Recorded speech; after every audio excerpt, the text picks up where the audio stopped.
Welcome back, you night owls. Tonight we slip into a world of clanking armour, smoky campfires and growling stomachs. Imagine this. Dawn breaks over a muddy encampment, dew clinging to dented helmets, the smell of damp wool and stale ale hanging thick. A soldier wakes not to bird song but to the thud of boots and a cramp in his gut.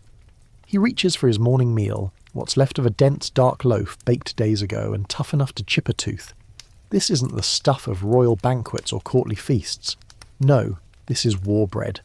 Gritty, humble and oddly heroic. They probably won't survive this. So before you get comfortable, take a moment to like the video and subscribe, but only if you genuinely enjoy what I do here. Also, post your location and what time it is where you're watching. I love seeing how far we've spread across the map.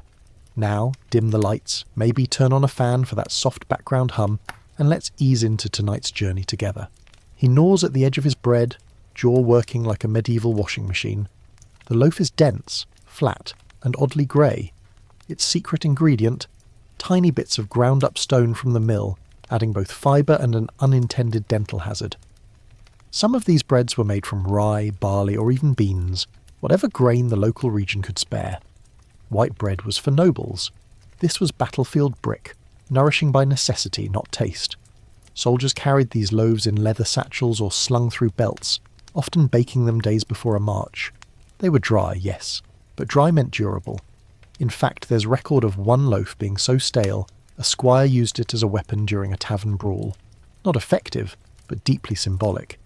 Historians still argue whether some of these army breads were deliberately undercooked to preserve moisture, or if that was just bad technique. Either way, these hunks could be soaked in hot broth to soften them, a practice known as sop making. Picture a hardened veteran dipping bread into a communal stew pot, softening it just enough to chew without losing a molar. For many, this bread was more than food. It was ritual. Before battles, some soldiers carved tiny symbols into the crust, crosses, spirals, or even crude hearts, believing it might bless them with strength or protection. One written account mentions a Welsh archer baking messages into his loaves, like medieval fortune cookies. Apparently his favourite phrase was "don't die screaming," but bread alone couldn't fuel a charging knight. Soldiers often paired their rationed loaf with a smear of lard or dripping, rendered fat from meats that, if not fresh, were at least vaguely chewable. Occasionally a lucky soldier would find his ration wrapped around a bone fragment from yesterday's meat. A delightful surprise or a cruel tease depending on how you looked at it. Now, some military scribes from the 13th century tell tales of soldiers trading bread for horseshoes, or even favours from local villagers. Imagine the haggling. 2 loaves, and I'll sharpen your spear. One recorded exchange in Burgundy ended with a young page swapping his entire week's ration of bread for a bucket of apples. Noble? Perhaps. Regrettable? Definitely. And then there's trench bread. Yes, even in the medieval world, when armies dug shallow defences, they sometimes baked trench bread, using the embers of campfires and makeshift pans hammered from shields or helmets. If that seems unsanitary, it was, but hunger overrules hygiene, especially when the nearest baker is under siege 4 miles away. One fringe theory, whispered in corners of dusty libraries, suggests some bread was intentionally mixed with herbs or even hallucinogenic fungi. Why? Possibly to dull pain, calm nerves, or simply add flavour. No conclusive proof, of course, but it's an idea spicy enough to chew on. Over time, commanders began issuing standardised loaves, sometimes marked with sigils to prevent ration theft. Imagine biting into your bread and tasting politics. There were even rumours of quartermasters skimming flour rations and padding the loaves with crushed acorns. Cheap, bitter, but effective. And it's not like soldiers had Yelp to complain. Even the church had opinions. During Lent or fasts, soldiers were encouraged to eat unleavened survival wafers, basically communion bread, but bulkier. Some friars claimed these wafers could double as edible shields against evil. Functionally, they broke teeth faster than they broke curses. And here's a thought. In a war camp of thousands, each with a slightly different loaf, no spices, no leavening, barely baked, you could identify your bunkmate by the sound of their chewing alone. It wasn't just nourishment. It was a soundtrack. One night, Sir Edmund de Clattermouth, we're 70% sure that's not a joke, was nicknamed for the incessant crunching of his meal, day or night. His squire allegedly wore earplugs made from wax-dipped wool just to sleep beside him. Is that true? Probably not, but it should be. Interestingly, archaeological digs across Europe have unearthed hardened bread fragments buried with soldiers. Some believe these were symbolic offerings, others argue they were just forgotten lunches. Either way, they give us a taste, figuratively, of how central this food was to the soldiers' world. And lest you think the bread's only danger was to your dental health, let's not forget the risk of mould. In humid or rainy conditions, improperly stored loaves could sprout with fuzzy ambition. The brave might scrape it off and carry on. The wise traded it away. The unlucky ate it and saw visions of dancing goats. Again, historians are split on the cause. Bread was sustenance, yes, but it was also strategy. Armies moved on their stomachs, and bread was portable energy. Commanders would delay a siege or attack if the ovens weren't ready. No loaves, no battle. It wasn't the sword that won wars, it was the sour, heavy disc of barley mash strapped to a soldier's hip. By nightfall, as campfires sputtered and the howls of wolves echoed faintly, soldiers returned to their cold rations. Bread again. Maybe crumbled into water if ale was gone. Maybe gnawed dry with eyes closed, pretending it was cake. But always it was there. In short, this bread was a companion. Stubborn, gritty, and uncomfortably close to the taste of battlefield mud. But it did its job. It kept men marching. It kept them fighting. And in a way, it kept them connected. To the land, to their comrades, and to the grinding rhythm of history itself. The fire crackles softly under a battered iron pot, its contents burbling with the thick, sludgy confidence of something that's been simmering far too long. Around it, soldiers crouch low, their armour casting ghostly reflections in the broth. They pass around rough wooden spoons carved from fallen branches, each dipping in with the reverence of a sacred rite. Tonight's dinner? Pottage. Not quite a stew, not quite a soup, and definitely not something you'd find on a modern menu unless it's at a historically themed tavern called the Weeping Turnip. Pottage was the great equaliser of the medieval field meal. Everyone had it, no one truly loved it, and yet it was oddly comforting in its grim consistency. Pottage began as a base, water and grain. Barley, oats, or rye were common, though spelt or millet occasionally made an appearance when stores were generous or somebody looted a fancy granary. Into that went whatever the camp could muster. Turnips that tasted faintly of soil, parsnips that were all crunch and no charm, and the occasional dried legume that had survived the journey in someone's sock. Meat, when it happened, was usually a few unidentifiable shreds or bones from an older ration. Most of the time, the only protein came from weevils who had set up long-term residency in the barley sacks. And no, they weren't removed. Extra crunch, extra protein. Still, soldiers weren't fools. They found ways to hack the pottage system. One knight from Lombardy supposedly carried a tiny pouch of crushed garlic and fennel seeds to season his share, claiming it disguised the sadness. Others poured in leftover ale, which admittedly just made it taste like warm porridge with beer. And yes, that's as strange as it sounds. There's one record of a cook in the English camp before the Battle of Crécy adding a handful of dried plums to his pottage. His troops called it victory sludge. They won, by the way, so maybe he was onto something. Historians still argue whether these flavour enhancements were common practice, or just the antics of culinary rebels ahead of their time. Tactically, pottage was gold. It used minimal fuel, could be reheated over and over, and transformed scraps into sustenance. Field cooks, often retired soldiers or injured ones no longer fit for combat, became masters of the technique. They knew exactly how long to boil a root until it surrendered. Some added a pinch of ash for smokiness, a euphemism for whoops, dropped a log. And while pottage was mostly food, it occasionally veered into medicine. Add a strip of bark, a whisper of mugwort, or a bit of something you swore wasn't poisonous, and suddenly the meal doubled as a cold remedy or stomach tonic. Whether it worked or not was another story. The prevailing wisdom was, if it didn't kill you, it helped. Pottage wasn't just about eating, it was about bonding. When soldiers huddled around the fire, spoons dipping into the same shared pot, it was a quiet moment of connection amid chaos. Rank blurred, a noble might find himself shoulder to shoulder with a footman, both slurping the same vaguely potato-adjacent mixture. For a few minutes they were simply hungry men, warmed by the same mush. One peculiar account from the Siege of Tournai describes a singing pot, a nightly ritual where the camp's most off-key singer would perform a bawdy tune while stirring the pottage. It supposedly improved morale. Less clear is whether it improved flavour. Either way, the singing pot became a brief moment of levity between bloodshed and boredom. And then there were the ghost pots. When rations ran low, some soldiers would scrape the empty pot clean, fill it with water, and pretend to reheat it. Just the smell of previously boiled meat and root residue was enough to trick the stomach into patience. Entire units survived days on ghost pots, sipping broth that contained more memory than matter. Some pottages were regional. A Spanish soldier might recognise hints of chickpea and paprika from home, while a Frenchman might seek lentils and leeks. Cultural preferences survived even in war, though they were often buried under the overpowering taste of boiled turnip. Always the turnip. And let's not forget the surprise pottage. This delight occurred when an unknown ingredient, usually caught, foraged or borrowed from a local barn, found its way into the pot. One legendary tale from the Baltic campaign speaks of a squirrel pottage so rich it inspired a celebratory jig. They only realised it was squirrel after the bones surfaced. Food historians, yes, that's a thing, debate whether pottage served as a proto-democratic experience in the ranks, breaking down social divisions. After all, if everyone's eating the same beige goo, hierarchy loses its flavour. But others argue that higher-ranking soldiers often had personal cooks who added a bit more meat, a touch more spice.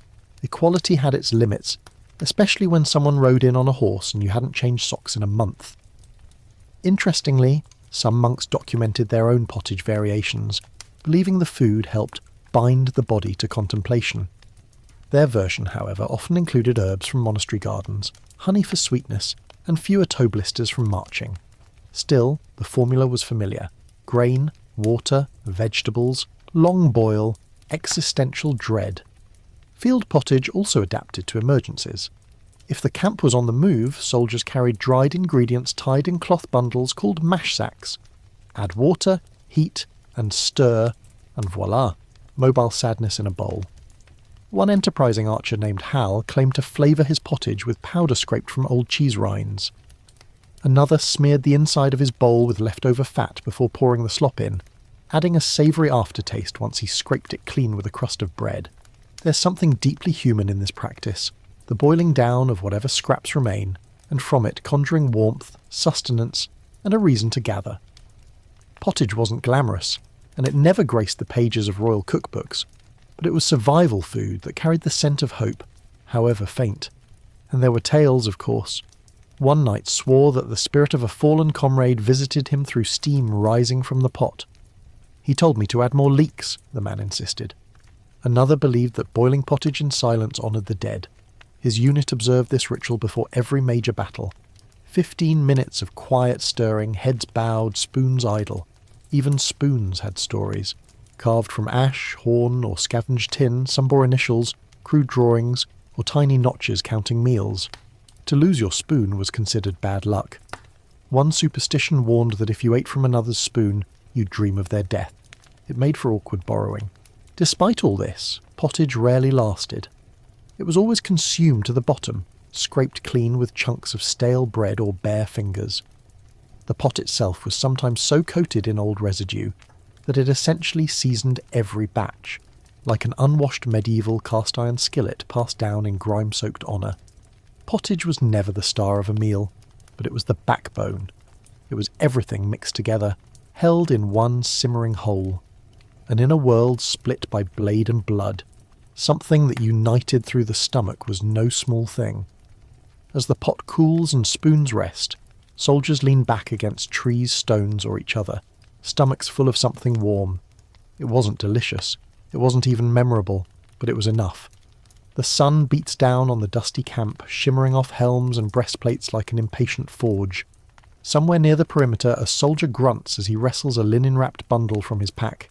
He unties the knot with fingers calloused by sword hilts and splintered shields. Inside lies his prize, thick, dry, and giving off the faint smell of old smoke and salt. It's meat. Sort of. Salted meat. The staple of the medieval soldier's protein intake is exactly as glamorous as it sounds. Imagine Jerky's aggressive older brother, tougher, saltier, and probably aged in a barrel that once held nails. This was survival food in its rawest form, slabs of beef, pork or even mutton, hacked into manageable chunks, then soaked in brine or rubbed with enough salt to qualify as a weapon, and it had to be salted. Before refrigeration, or even the luxury of consistent shade, salt was the one true defence against decay. Meat was often salted so thoroughly it drew moisture from the air, from fingers, from hope itself. Soldiers would often need to soak their rations in water, or ale if feeling reckless, just to make them chewable. Otherwise you weren't eating, you were chiselling. Still, they ate it. Because they had to. A typical soldier might get a few ounces of this salty brick per day, often chopped into a communal stew or gnawed between stretches of marching. And while today we recoil at the idea of meat that's older than your socks, back then it was a cherished calorie delivery system, kind of like a protein bar, if protein bars were made by angry blacksmiths. Not all salted meat was created equal. Some versions included spices, pepper, bay leaves or cloves, though this was rare and usually reserved for higher ranks. The rest settled for what flavour came from the aging process itself. You haven't lived until you've tasted pork that's been riding in a leather satchel next to a pair of boots for 5 days straight. Aged to perfection took on a new meaning. In some campaigns, especially those near coastlines, fish was also salted. Herring and cod became prized commodities, though they were just as chewy and just as untrustworthy as their land animal counterparts. But they had one advantage: longer shelf life. A well-cured cod could last weeks or even months, assuming no one got desperate and ate it raw in week 2. That happened more than it should have. One soldier in a 14th century French regiment wrote a poem about his salted pork. It was a tragic ode, describing how the meat cracked like frost and tasted of old smoke and confession. It ended with a note that he'd traded it for a potato. Historians still argue whether that was satire, actual regret, or the first recorded instance of a soldier going vegetarian. Salted meat also had a surprisingly strong black market presence. Desperate troops would trade for it with coins, bread, or even secrets. There's one tale from the Baltic Crusades where a knight bribed a guard with a slab of pork in exchange for an extra blanket. That winter, the guard froze but slept full. Priorities, even then. And let's talk about the preparation, because you couldn't just eat salted meat straight from the barrel. First, you'd slice off the white, salt-crusted exterior. Then, if you had time and water, you'd soak it, ideally for hours but often for minutes. Then came boiling, sometimes 2 or 3 times over, to soften the fibres and leach out excess salt. If done wrong, you got meat soup that doubled as mouthwash. If done right, you got something resembling stew, sort of. Cooks on the march devised clever ways to stretch their meat rations. They might slice the meat thin and fry it with onions or toss it into porridge for a savoury twist. The meat itself, after so many rounds of salt and boiling, no longer resembled its former glory, but it did its job. Calories, protein, salt, and chewable morale. Now, fringe records, mostly from northern fortresses, suggest some soldiers developed a taste for fermented meat. Left in pits or barrels to ripen, this meat was softer, richer in flavour, and more likely to make you see angels. Some argue it was proto-charcuterie, others just call it food poisoning. Historians still argue whether this was intentional fermentation, or just a sign of low standards and high tolerance. Of course, things went wrong. If meat wasn't properly cured, it spoiled. If barrels leaked, brine went bad. Entire shipments were sometimes dumped, because the smell overpowered nearby camps. One famous complaint letter from an English quartermaster described receiving beef of such rot and rigour that even dogs refused it. The dogs apparently were very picky. There were rare occasions when fresh meat graced the mess. A victorious skirmish might lead to looting livestock. A kind villager might offer chickens in exchange for protection. Even more rare, battlefield butchery. In a pinch, injured horses and stray goats became rations. One anonymous source from the 100 Years' War mentions mystery meat pie, cooked after a long march. No one asked questions. No one wanted answers. Salted meat also played a spiritual role. Some soldiers carried dried slivers as protection rations, blessed by local priests. Others believed salted pork kept away bad luck, especially when tucked under the saddle or worn in a pouch near the heart. A few units reportedly used meat to draw protection sigils in dirt before battles, then cooked it afterward for strength from sacrifice. It was symbolic, strange, and probably salty. Preservation wasn't just about survival, it was strategy. An army could only move as far as its rations lasted. That meant commanders had to plan months ahead, sourcing salt from coastal cities, coordinating barrels and hiring salters, professionals who knew just how much brine turned a ham into a meal rather than a biohazard. Miscalculate, and your entire army got the runs before even seeing battle. Salt itself became a form of currency. Soldiers might be paid partially in salt or its cured products. Salt routes were guarded with the ferocity of gold caravans. A block of salted beef could buy you a new pair of boots, a night off duty, or, if rumours are true, the loyalty of a morally flexible scout. Archaeologists have found remnants of salted meat buried in soldier camps, bone fragments etched with knife marks, bits of barrel wood still carrying salt crystals. Some even uncovered small amulets shaped like pigs, perhaps tokens of luck or longing. One dig in central France found a cured bone tucked neatly beneath a fallen soldier's shield. A keepsake? A final snack? We'll never know. There's also the case of false meat, flavoured dough made to resemble salted pork. Invented during famines or long sieges, it tricked the senses with smoke, salt, and hope. Soldiers called it phantom pork. No nutrition, but morale counts for something, right? In the end, salted meat wasn't loved, but it was trusted. Like an old sergeant who smelled weird and yelled a lot but always got you through. It was there in the darkest hours, in the coldest marches, and in the briefest moments of warmth when a soldier could sit, slice, and chew. As night falls and the fires glow low, a young squire gnaws quietly on a strip of jerky. Around him, others do the same. The crackle of meat between teeth blends with the rustle of wind through tents. There's a strange peace in it. Not pleasure, but peace. He lifts the leather flask to his cracked lips and takes a long pull, grimacing as the warm, bitter liquid slides down his throat. It isn't water. Water, after all, is dangerous. Instead, like most of his comrades, he drinks ale. Weak, murky, slightly sour, but dependable in ways fresh water rarely is. In the medieval battlefield ecosystem, ale wasn't just a beverage. It was the bloodstream of daily life. Water could carry sickness, breed parasites, and rot in wooden barrels faster than a soldier's socks. Ale, however, brewed and mildly alcoholic, it was far less likely to make you violently ill. It wasn't for getting drunk, though that definitely happened. It was for staying alive. The ale soldiers drank wasn't the kind you'd find on tap at a cosy pub with moody lighting and acoustic guitar covers. This was small beer, low in alcohol, high in cloudiness, and brewed fast using whatever grains and yeasts were available. Often made in camp by designated brewers or local suppliers, it was essentially medieval Gatorade with a head on it. Every soldier, from knight to camp follower, carried a flask or skin of the stuff. On marches, they'd sling it over the shoulder, taking regular sips not just for hydration but for calories. Because yes, ale carried calories. Grains, sugars and residual yeast all gave it a subtle boost of energy. Think of it as liquid bread, but fizzier and with fewer chances of chipping a tooth. And they drank a lot. The average soldier could down 2 to 3 litres of ale per day, especially during long campaigns. It kept spirits up, flushed out stress, and gave men something to look forward to when dinner was a mystery root stew with a side of shoe leather pork. Now there were different strengths. Small ale was barely alcoholic, safer than water, but unlikely to knock anyone over. March ale was stronger, used sparingly, often at the end of a battle or before a hard push. Then came celebration ale, a potent, often spiced brew, saved for victories.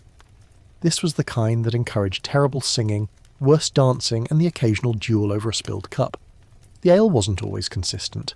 Depending on the region, you might taste barley, wheat, oats, or rye. Some had hints of honey or herbs, others just tasted like wet wood. In certain parts of Germany, field brewers added nettle or bog myrtle for bitterness. In England, broom leaves did the job. One soldier claimed his flask once tasted like fermented hedgehog, which is hopefully poetic and not literal. Brewing on campaign was both necessity and skill. Brewer soldiers were assigned by commanders, given limited ingredients, and told to make magic happen. Sometimes they dug fire pits and boiled mash in cauldrons. Other times, they used repurposed helmets or hollowed logs. Fermentation was fast and messy, but surprisingly reliable. And if all else failed, you could always add more herbs and hope for the best. One fringe account from the Italian campaigns describes a secret recipe passed through cavalry units involving elderflower, boiled apple, and ground clove. Soldiers believed it gave strength to the lungs and heat to the blood. Historians still argue whether this was based on folk medicine or just an excuse to make cider. Hell also served social functions. Before battles, commanders might offer a shared cup to key warriors. Toasts were made over campfires with muddy boots and steely glares. Afterward, the same cup might pass from hand to hand, each man muttering thanks for surviving. It wasn't ceremony, it was communion. Interestingly, in some regions, women followed the army as brewers. These alewives brewed in camp or nearby villages, exchanging jugs of drink for coins, favours or protection. They were vital, respected and sometimes feared, especially when their brew went sour. There's one record of a unit in Normandy rioting because their favourite alewife vanished, taking her recipe with her, and let's not forget the flask. These weren't your shiny modern containers. They were leather, wood or clay, often patched, stitched and worn like medals. Some bore crude carvings, names, crests, prayers. One famous flask found near Agincourt had a scratched phrase, "Drink deep, fear less." A reminder that courage often needs lubrication. Of course, ale had limits. Too much led to sluggish reactions, poor decisions, and fights that started with jokes and ended with stitches. Commanders tried to ration the strong stuff, reserving it for moments of morale or madness. But enforcement was hard when half your troops were drinking out of their boots. There were ale myths too. Some believed it kept away illness, not far from the truth, considering boiled water and yeast's antibiotic properties. Others claimed certain brews brought good luck or visions. One Welsh bowman swore he saw St. George in his cup before a battle. The next day he took 3 arrows to the leg and lived. Coincidence? Possibly. But they named a brew after him anyway. Some units created ale songs, short chants sung while brewing, drinking or marching tipsily into formation. One surviving lyric from a Flemish regiment goes, stir the pot, add the grain and pray a lot. If it's weak, drink it hot. If it's strong, forget you fought. Catchy?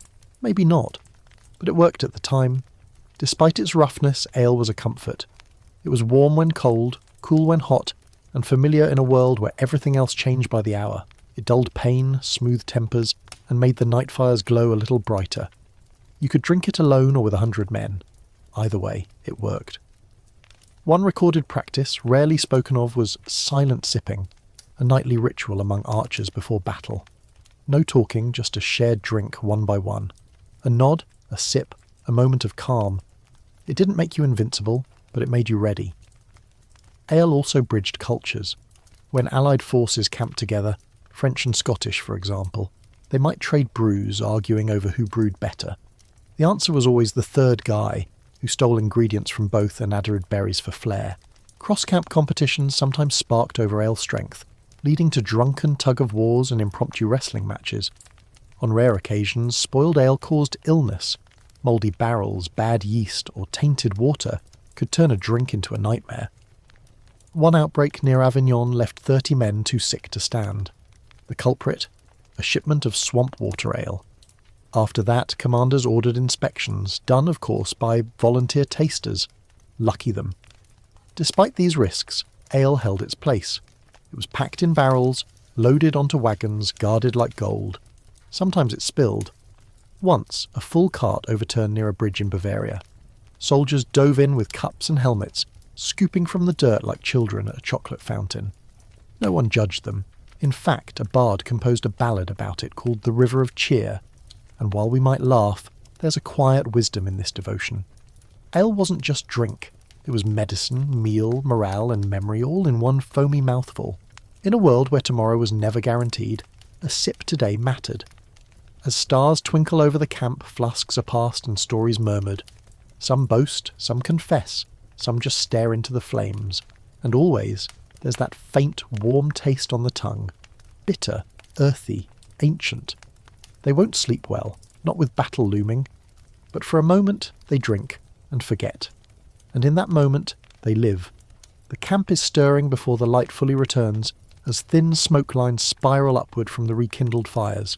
From one tent, a soldier emerges cradling a cloth-wrapped parcel close to his chest, eyes scanning for breakfast. He doesn't head for the pottage pot or the ale barrel. No, he's got something better. He sits cross-legged on a rock, carefully unwinds the cloth, and reveals a small firm wedge of yellowish-white treasure. Cheese. Yes, cheese. Not the gooey pizza-friendly kind we know and love, but rather the crumbly, hard, travel-weary version. Medieval cheese, especially in a soldier's world, was less about indulgence and more about portability and preservation. And honestly, it was the MVP of mobile protein. These were not fancy wheels aged in temperature-controlled caves with poetry and promise. These were battlefield cheeses, tough, salty, made to endure weeks of jostling beside iron tools and unwashed socks. Farmers made them in the countryside, dried them until they nearly rattled, then sold or donated them to supply chains. For soldiers, this cheese was a compact, low-risk protein source. You could eat it cold, hot, shaved, chunked, or grated over nearly flavourless stew, like salty confetti for the soul. Hard cheeses like cheddar, Gruyère's older, rougher cousins, and dry goat varieties were most common. They were waxed or brined to last the journey. Some were smoked, not for taste, but for preservation. The smoke hardened the rind and added an unexpected whiff of bonfire to every bite. And honestly, when you haven't bathed in 2 weeks, smoky cheese is just about the only thing you can taste. Cheese could also be used strategically, not in battle, of course, though let's not rule out a well-thrown wheel as a blunt weapon, but in diet. It balanced the salt of preserved meat and complemented the blandness of boiled grain. It gave variety, texture, even a hint of luxury. Imagine it. After a day of mud, screaming and arrows, you peel back a waxed rind and nibble something tangy and rich. For a few minutes, you're not a nameless foot soldier. You're a traveller on life's long, stinky road. Monks, those glorious, cloistered culinary innovators, were actually key to the cheese economy. Their abbeys produced cheese for trade, which often found its way into military stockpiles. Some even experimented with herbs and moulds to bless the flavour. Soldiers who stumbled upon such cheeses might find one with thyme pressed into the rind or tiny veins of blue mould crawling through it like artistic decay. That's right. Soldiers were eating precursors to Roquefort, sometimes without realising it wasn't supposed to be blue. One curious account from a Burgundian knight mentions him carrying a blessed cheese from a monastery during the Crusades, wrapped tightly in linen and never to be eaten unless death was near. It was a charm, a final meal and a spiritual anchor. He never ate it. He died with it tied to his belt still intact. Fringe lore tells us of dream cheese, a soft curd variety that camp cooks claimed would bring prophetic visions if consumed before sleep. Some say it was just spoiled milk gone wrong. Others swear by its powers. Historians still argue whether these cheeses were hallucinogenic, symbolic, or just extremely unlucky. Cheese was also barter currency. One wedge could buy 2 shirts mended, 3 ale refills, or one serious secret from a gossip-prone scout. In lean times, it could even be diced and shared among 6 or 7 men. Each got a sliver, barely enough to register on the tongue, but enough to remind them they were still civilized. Kind of. And yes, soldiers got creative. Cheese melted into stew gave it a creamy edge. Sliced thin and placed on hot bread, almost a sandwich, grated into porridge. Suddenly it's breakfast. One archer from Kent was nicknamed Gruel Master for his habit of blending cheese and oats into a gloppy dish that, by all accounts, looked terrible, but caused men to sigh in gratitude. There's even a tale of a cheese duel. 2 squires, both assigned to the same night, argued over a hunk of aged sheep's milk cheese left behind after a raid. Unable to decide fairly, they engaged in a cheese combat, not with the food itself, but with dulled swords. Winner took the cheese. Loser took 2 bruised ribs and a limp. Moral of the story: don't underestimate dairy-based diplomacy. Preservation was key. Soldiers wrapped their cheese in waxed cloth, or packed it into leather satchels. In colder climates, it could last weeks. In hotter ones, it needed constant watching. Soldiers often sniffed, poked and licked cautiously. 3 of the 4 medieval food groups. If it passed the sniff test, you ate. If not, you tossed it into stew and hoped boiling would solve everything. One Monk's Field Guide, written more for pilgrims than soldiers, but reused by both, included a section titled "When Cheese Smells Like Feet." It advised that rinds should be scraped but never judged. Sage advice. Cheese also had moral weight. Some theologians insisted monks could only consume blessed dairy, while soldiers often claimed a good wedge signalled divine favour. Some even carved crosses into the rind before eating. Others simply kissed it for luck. One German mercenary in Italy reportedly proposed to a camp cook after tasting her spiced goat cheese. He survived 3 wars with her name carved into his shield. Some cheeses doubled as medicine. Certain varieties were said to ease stomach cramps, calm fever, or, most dubiously, restore lost courage. We now know this was likely just fat content and protein doing their job, but still, it was a nice myth. And when fear crept in, chewing something familiar helped, even if that thing crumbled into sand-like chunks halfway down your throat. Field kitchens had a dozen ways to handle cheese. Some grated it into dough to make proto-crackers. Others melted it over meat to soften the texture and hide. Well, the age. One enterprising captain commissioned tiny pastry shells filled with cheese and onion, hand pies, essentially, and handed them out after skirmishes. Morale soared. So did gas levels. And yet, cheese could betray. Heat turned it oily and sour, rain made it mushy. Bad curing led to explosive smells that drove off dogs and friends alike. One note from a Hungarian siege speaks of cheese so foul it felled 2 scouts. Whether from smell or consumption, no one recorded. Even the packaging told a story. Cloth wrappings carried maker's marks. Wax seals bore abbey crests. Finding a red-stamped wheel meant it came from St. Olwyn's Abbey, renowned for bold flavours and questionable hygiene. Some soldiers collected cheese rinds as mementos, stringing them onto belts or pouches, trophies of edible victories. Despite its quirks, cheese endured. It survived marches, sieges, storms and sabotage.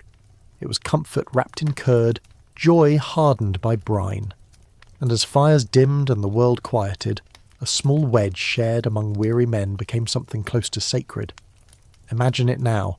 5 soldiers, 1 wheel, laughter rising through the smoke. The cheese cracks with each cut, and each man eats in silence.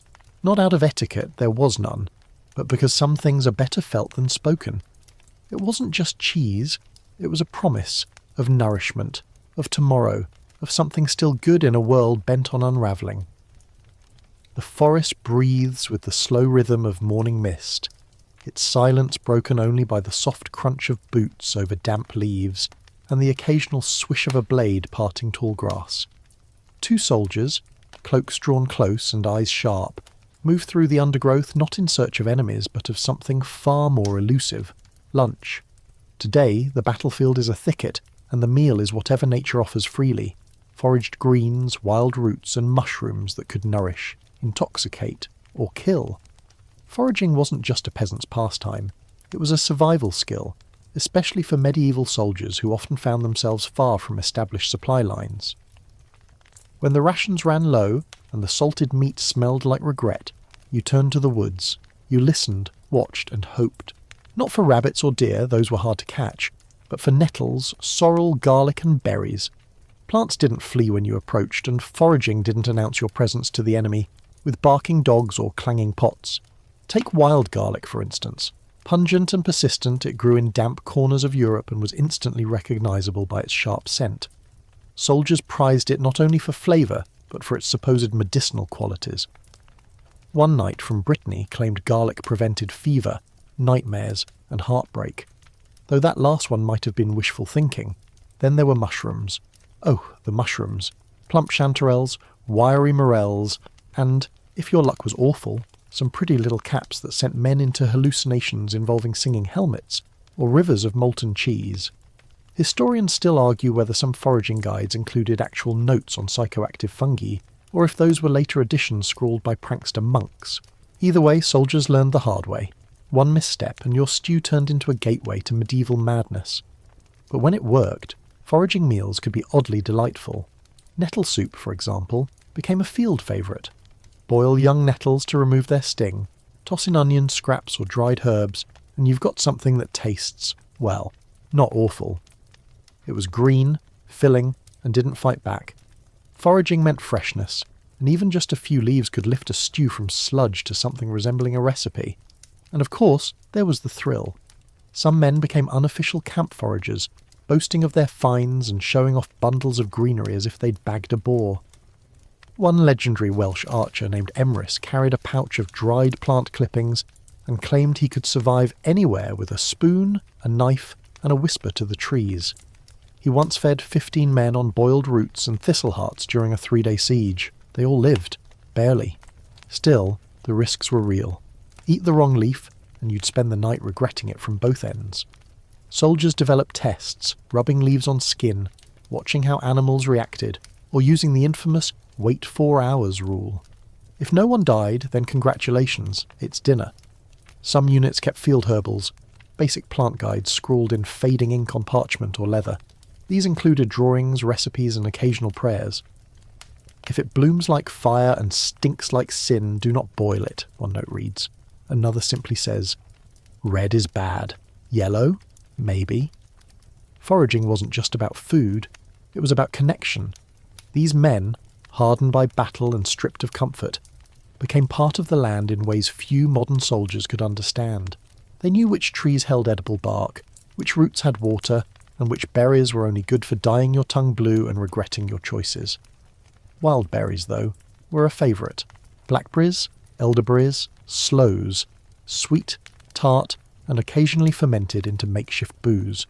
Soldiers mashed them into porridge, smeared them on bread, or just popped them straight into their mouths with sticky fingers. One German spearman allegedly filled his helmet with berries during a lull in battle, refusing to fight until he'd eaten every last one. Priorities. Fringe tales speak of certain plants that warded off arrows or improved courage. One Saxon commander insisted every man chew a sprig of yarrow before charging. Another bathed his hands in a mint infusion before drawing his sword, claiming it woke the blood. Historians aren't convinced. Herbalists are intrigued. The debate rages on. Weeds and herbs made appearances too. Soldiers chewed wild fennel for bad breath, or so they said. Others carried sprigs of rosemary, both for its smell and the belief it protected against plague. Some believed thyme helped with nightmares. A few tried to smoke dried herbs as a form of battlefield aromatherapy, usually ending in coughing fits and mockery. Foraged greens weren't always consumed on the spot. Sometimes they were dried and packed for later, added to stews, or steeped into broths. A handful of chopped wild onion could transform a pot of barley into something almost satisfying. And dandelions, entire salads, bitter but brave, came from fields where no salad should grow. Even tree bark had its place. Inner bark from linden or birch could be scraped, dried and ground into flour or added to porridge. Was it tasty? Absolutely not, but it filled the void. One poor soul documented his bark-based meal as chewing paper soaked in regret. Yet he finished it. Foraging knowledge was often passed along quietly, like a sacred ritual. An older soldier might gesture toward a bush with a grunt, then pluck a leaf and chew it slowly. The younger one mimicked. No words, just shared survival. In those moments the forest wasn't hostile. It was a pantry, a pharmacy, a strange friend. Cultural knowledge played a role too. A Scottish soldier knew his heather from his holly. A Slav could find wild horseradish in the muddiest bank. A Moorish warrior identified desert greens that European soldiers wouldn't touch. Multinational forces sometimes swapped foraging tips as eagerly as they traded cheese or gossip. And as much as foraging was individual, it became community. When food grew scarce, foragers returned with bundles of hope. Around fires, those finds were shared, discussed, and turned into meals that tasted slightly less like despair. One cook became famous for his forest pie, a mash of tubers, mushrooms and boiled nettle wrapped in dough and roasted in coals. It looked awful. It tasted okay. Still, mistakes happened. One siege journal details how an entire scouting group fell ill after misidentifying foxglove for wild spinach. Their soup glowed oddly. Their night ended worse. Yet such tales became lessons, warnings, even dark jokes. In the end, foraging wasn't glamorous, but it was real. It kept men alive when supplies failed and gave them agency in a world that offered little. It required skill, luck, and a good sense of smell. It created bonds, broke monotony, and occasionally led to discovery. Like the time a soldier found a nest of quail eggs and became a minor camp celebrity for a day. As dusk falls, and the shadows stretch long beneath the trees, A lone soldier kneels by a bush, fingers brushing leaves like pages of a forgotten book. He plucks a handful, sniffs, smiles faintly. Dinner tonight will have a hint of green. Not much, but enough. He turns back toward the camp, steps quiet, bundle secured. Tomorrow's battle waits. But tonight, he'll eat wild garlic on stale bread and call it a feast. The morning fog clings stubbornly to the earth, curling low around boots and wagon wheels as soldiers shuffle into line for their daily ration. There's no smell of roasting meat, no spicy stew bubbling in a kettle. Instead, a musty canvas sack is opened, revealing what looks like gravel but smells faintly of oats and feet. Barley again. Maybe oats, maybe both. Grain was the true backbone of a medieval soldier's diet. Not glamorous, not exciting, just dependable. When preserved meat was scarce and cheese too precious, it was the humble grain ration that filled bellies and, more often than not, kept a man just above starvation. If bread was the lunchbox of the battlefield, grain was the fuel. Boiled, baked, fried, mashed, or left as is when the firewood ran out. Most common were barley, oats, and rye. Wheat was reserved for nobility and monasteries, and even then only in civilized corners of Europe. Soldiers got the tough stuff, the kind of grain that needed hours of boiling to become chewable, or else would crack a molar if you were too impatient. But it was hearty, filled you up, and most crucially it stored well. Dried and sacked, it could survive damp weather, bumpy roads, and rats. Mostly. Field cooks had 1,000 names for it. Mash, gruel, soldier's porridge, death oats, the blob. And indeed, when overcooked into a grey lump and ladled into a wooden bowl, it did resemble a creature more than a meal. Yet soldiers ate it without complaint. Well, maybe a few dramatic sighs, and often found ways to make it bearable. Oats and barley were boiled with water, or ale, if someone got lucky, until thick. Sometimes a bit of honey was stirred in. More often, bits of bacon fat or crumbled cheese rind made an appearance. A popular trick was to toast the grains dry before boiling. They said it added flavour. What it really added was the illusion of variety. But illusion matters in a world where dinner looks the same every day. One forgotten but fascinating form was the oatcake. Not quite a pancake, not quite a cracker. These round, chewy discs were made by mixing oats with water and salt, then frying on a flat stone or in a greasy pan. Stackable, portable, and nearly indestructible, they became the medieval version of combat rations. Some versions were tough enough to stop an arrow, probably. Others softened nicely over fire or under stew. And then there were proto-noodles. Yes, believe it or not, soldiers sometimes ate what could pass as medieval pasta. In Central Europe especially, scraps of dough made from rye or barley flour were rolled thin and sliced into rough strips, then tossed into boiling broth. The resulting dish, often called dumplings in the records, was starchy, sticky, and weirdly comforting. Historians still argue whether these noodles were learned from trade routes, born of local experimentation, or happy accidents when someone spilled dough into a pot. Either way, they stuck around, literally and figuratively. Some soldier chefs, usually the ones with background in monasteries or merchant kitchens, got creative. Grain pudding, grain pie, even stuffed grain sausages, using intestines from whatever animal had been unfortunate enough to wander near the camp. One long-lost English recipe describes a meatless sausage of spiced barley mash, stuffed into dried onion skins and grilled. It didn't catch on, probably for good reason. But grain also came with problems. Improperly stored sacks moulded fast. Wet weather turned your oats into a sour mash. And then there were the weevils, tiny bugs that made their homes in the grain bags and came as free protein. Most soldiers didn't bother removing them. One famously declared, "If it wriggles, it wants to live. Who am I to judge?" Sometimes grain rations ran out completely. That's when things got inventive. Acorn flour, dried root mash, even ground up moss were pressed into loaves or cakes to mimic the real thing. They didn't taste like grain. They didn't feel like grain. But they stopped the hunger, if only for a while. Among the strangest inventions were fireless cakes, a mixture of oats, salt, and water, left in the sun until just barely dry. They were eaten raw, gritty, and wet. One night poet wrote a mournful verse about them titled "To Chew is to Weep." No copies survived, probably for the best. Grain was also deeply cultural. Irish soldiers brought oat traditions, Germans leaned into rye, Slavic troops used buckwheat when they could get it. They'd trade recipes, tips and complaints, especially in large multinational armies. You might hear a Scotsman swearing by his spurtle, a porridge-stirring stick, while an Italian described barley risotto with wistful longing. Camp cooks sometimes hosted grain contests, who could make the best mash with the worst ingredients. The prize, usually someone else's cheese ration or the last dregs of ale. One victorious cook achieved glory with roasted oat blobs with rosemary ash. They said it was surprisingly edible. Not all grain dishes were sad. Festive occasions, victories, holidays, ceasefires, brought out the good stuff. Soldiers would mix in fruits, if they hadn't been eaten by then, nuts raided from supply wagons, or even spices. A rare blend of oats, honey, cinnamon and dried apple chunks was known as Knight's Kiss. It was sweet, sticky, and could glue your teeth shut. Grain storage was a logistical nightmare. Quartermasters guarded sacks like gold.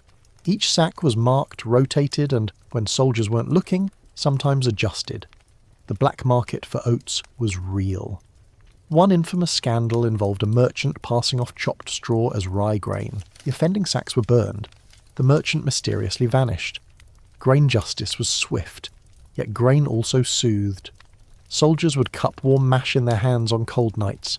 Some smeared barley mash on sore joints. One myth even claimed that sleeping on a sack of oats ensured dreams of home. Another said spilled grain attracted angels, or rats, possibly both. Poets of the time, often attached to noble contingents, found inspiration in the lowly oat. One surviving ballad goes, "Barley in my bowl, brave as any knight, fills the soul and feeds the fight." Simple, but honest, like the grain itself. Over time, soldiers became fiercely protective of their grain rituals, stirring in silence before battle, blessing the pot, naming their porridge. One captain called his morning mash Grim Smile. Another said his stew answered to Gorebelly. These weren't jokes, these were traditions. And as the years marched on, grain dishes evolved. Some became regional specialties, others faded into legend. A few, like oatcakes, persisted, handed down through generations of poor but determined families. They tasted of survival, of dust and effort and maybe a hint of burnt onion. As twilight gathers, a soldier crouches beside the fire, stirring his pot slowly. The grain thickens, bubbles, breathes. He adds a sliver of cheese, a spoonful of dried greens. It's not much, but it's his. He eats quietly, eyes on the stars, mouth full of history. And somewhere in the dark, another soldier does the same, chewing the same paste, dreaming the same dreams. The bell chimes faintly from the makeshift chapel, and instantly spoons clatter into bowls and fires are damped. It's Friday, which means no meat. Not by the decree of some grumpy cook, but by the mandate of the church. For medieval soldiers, that meant a forced culinary detour, welcome or not, into the realm of fish.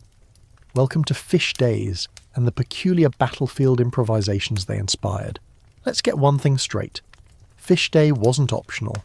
The medieval church dictated strict rules about fasting and abstinence from meat, especially on Fridays, during Lent, and on various saint-related feast days that seemed to appear faster than you could gut a trout. That meant soldiers, even deep in campaign, had to find alternatives to their usual meat and cheese staples. Fortunately, the rivers, lakes, and coastlines of Europe provided just enough slippery salvation to keep both faith and hunger intact. But don't picture silver salmon fillets or artfully plated sea bass. This was battlefield fish, preserved, dried, salted beyond reason, or fished with whatever net, spear or sharpened stick a soldier could get his hands on. The most common choices? Pickled herring, dried eel, smoked trout, and salted cod. Cod especially became a kind of mascot for fish days, cheap when available, long-lasting, and infinitely chewable after 20 minutes in hot water. Pickled herring was another classic. Barrels of the stuff followed armies like slightly malicious treasure chests. Open one, and the smell alone could rally a troop, or empty a camp. Soldiers ate it with stale bread, sometimes mashed it into porridge, or even fried it on flat stones over fire. It was sharp, tangy, and memorable in the way old leather or betrayal is memorable. Eel deserves its own grim spotlight. Long, slick, and eternally weird, eels were a staple in marshy regions and riverbank encampments. You didn't need much skill to catch them, just patience, a trap, and an acceptance of slime. Soldiers boiled, smoked, or grilled them whole, sometimes twisting them into rings for roasting. One Dutch squire famously trained his dog to retrieve eels from shallow waters. That dog was probably more valuable than his master. Religious observance and practicality danced an awkward waltz here. Technically, soldiers could eat aquatic animals and even certain amphibians. That led to some delightful boundary pushing. Frogs? Technically not meat. Turtles, if you squint hard enough. Beavers? Now here's where it gets juicy.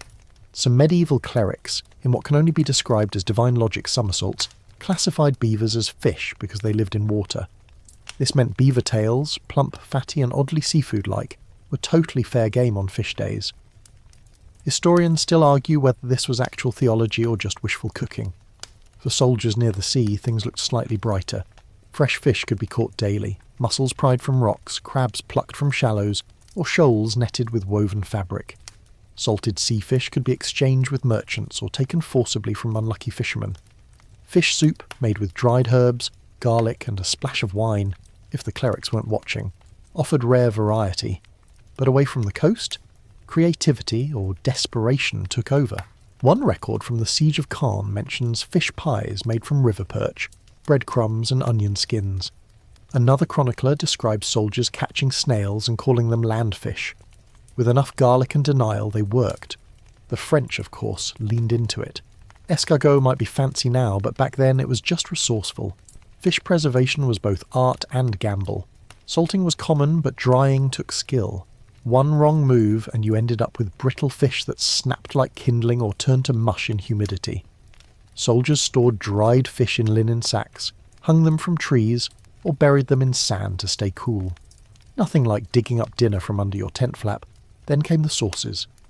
Oh yes, sauces mattered. Vinegar-based dips, fermented herb pastes, even spoiled milk blends were used to mask the more aggressive odours. One account mentions a garlic and mustard fish glaze so potent it was banned from indoor quarters. Another recipe involved sour ale, wild onions and dried mint, dubbed the Green Whimper. Interestingly, some officers took great pride in fish day meals. A few even travelled with private cooks who specialised in religious cuisine. These chefs turned fish into pancakes, fritters or stuffed pies that bore no resemblance to actual fish. One infamous cook at the Burgundian court made eel sausages that fooled even the bishop. He was promoted, the eel was not. Fish also had symbolic weight. Eating it was a form of piety, even penance. Soldiers often began fish days with prayer or silence. Some units treated the fish meal as a cleansing ritual. Others, however, cursed loudly, and often while chewing rubbery cod. One poem carved into a barracks wall reads, "O Friday, foul day of bones and scales, bring back the pig, or the army fails." For all the groaning, though, fish meals were often better for the body. Less salt than preserved meat. More variety when cooked fresh. Soldiers noted feeling lighter, more alert. Some even suspected divine favour followed a proper fast. Whether coincidence or chemistry, the benefits were real. Not all fish was eaten. Some were used to bait traps, distract guard dogs, or trade with villagers. Pickled herring could buy you fresh eggs. A dried eel? A new boot sole if you negotiated well. And of course, the black market thrived. Hidden meat exchanged hands quietly on fish days. One soldier reportedly smuggled a sausage inside a hollowed loaf of bread, got caught, and had to eat it in front of the chaplain. He wept. No one knew if it was shame or flavour. The cooking methods were surprisingly inventive. Fish wrapped in cabbage leaves and baked under coals. Phyllis skewered on swords and roasted like kebabs. Pouches made of bark or clay stuffed with fish, herbs and root slices, then buried in hot ash. An early form of foil packet cooking. And for those too tired to cook, dried fish jerky straight from the sack. No prep, no plate, just chewing and silence. Some fringe food theorists today believe medieval fish dishes influenced later European recipes. Paella, bouillabaisse, even the humble fish stick. Evidence is thin, but the flavours echo through time. That fried fish with vinegar? Your ancestor probably invented it while praying for Saturday. Not all tales are savoury. One camp cook tried to ferment fish heads into sauce. It exploded. Another, experimenting with jellyfish. Don't ask. Paralysed half a scouting party. The less said, the better. but most stories end with simple, earthy satisfaction. A warm trout grilled beside a creek, a herring shared with a friend, a piece of fish that didn't make you gag. Victory. As dusk closes over the fields, the last of the fish is scraped from pans and bones tossed into the fire. Soldiers lean back, rubbing stomachs, grumbling but full. A few sip ale and swap stories of better meals, brighter days. But inside there's a quiet pride. They followed the rules. They fed the body and perhaps the soul. Tomorrow meat returns. But tonight the air smells faintly of smoke, brine, and something sacred. For now, that's enough. The sound of hooves fades in the distance, leaving behind the crackle of campfires and the low hum of soldiers settling into the soft slump of post-march fatigue. Somewhere near the edge of the encampment, a hand slips into a satchel, fingers brushing past flint and thread until they find something rare, soft, and almost too good to be real. A wrinkled fig. Not much, just a bite. But on the medieval battlefield, that single piece of dried fruit might be the most luxurious thing a man eats all week. Welcome to the realm of sweet treats and spoils of war, where sugar is a memory, honey is currency, and dessert is often whatever you can steal. In theory, sugar existed. It came by caravan from far-off lands, arriving at European ports in crystalline bricks guarded like gold. But for the average soldier, sugar was a myth, something nobles spooned into wine or cooks melted into glazes for those lucky enough to own a tongue and a throne. On campaign, if you wanted sweet, you had to think simpler. Think medieval trail mix. Dried plums, wrinkled apples, hard pears, and if you were especially blessed, dates or figs from plundered carts or generous merchants. Dried fruits were compact, long-lasting, and required no preparation, perfect for a soldier's pouch. Apricots from Byzantine traders, raisins dried by the sun on monastery walls, or stolen apples sliced thin and left on hot stones to dry. They tasted like real food, like not having to try. A bite of sweetness in a world otherwise dominated by salt, fat, and regret. Honey was rarer. It didn't travel well, and when it did, it came in sticky clay pots sealed with wax, often double-wrapped in cloth to prevent leakage and temptation. Soldiers hoarded it, traded it like coin, and dribbled it over porridge or cheese when they dared. One veteran was known for his honey blade, a spoon he wore in his boot solely for those golden moments. Medieval commanders understood the power of morale. After victories, or sometimes just a well-supplied pause in marching, they ordered small feasts. Roasted meat, if possible, extra ale, of course. But what drew the most joy were the sweets. Fruit pies, candied nuts, baked spiced wafers, even the occasional tart drizzled with what passed for syrup. These weren't everyday things. They were moments, celebrations carved from scarcity.